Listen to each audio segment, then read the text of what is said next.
ও চাচা চাচা কোথায় দেবা? মাটি কাটতেছি রে বা। ও কারে মাটি দেবা?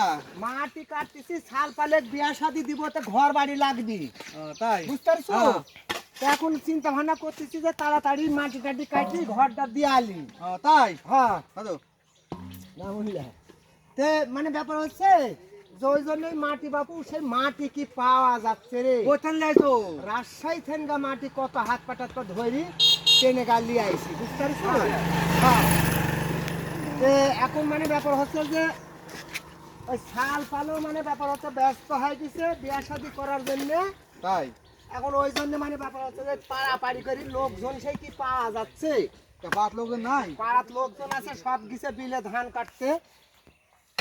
এখন এই কি করবো, এইসব এই কি ন্যাংরা খোঁড়া এসে সব ধরে লিয়ে আইছি বাপ। ও নেড়ে দেখতে পারেন নাই, দেখেন তো। ন্যাংরা আমি তো ন্যাংরা, তো আমি দেখান, তো দেখান, আর দেখান। হাঁটতে পারতেছি না। হাঁটতেছেন? এখন কি করবো বলতে তো পারতেছি না। তাই এ তো হেভি হাঁটা বা। এখন ঘটনা হচ্ছে যে বাপ শুনে, হ্যাঁ আমি হাঁটতে যদিও না পারি হ্যাঁ। তা ডালি তুলি দিতে পারি। তাই আমার সাথে কেউ মাটি কাটার মতো লোক নাই। বুঝলেন নাই না? না তো ভালো তো।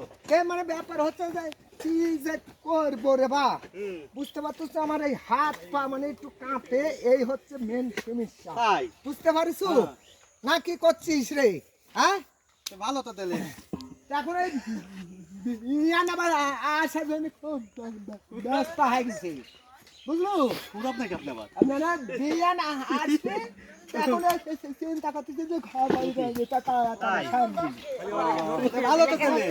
আরে কথা বলতেছি তুই শুনে না, কত ডায়লগ শুনবো আমার কাছে? মাটি কাটছে তো, সমস্যা নাই, বুঝলো? কথা কন।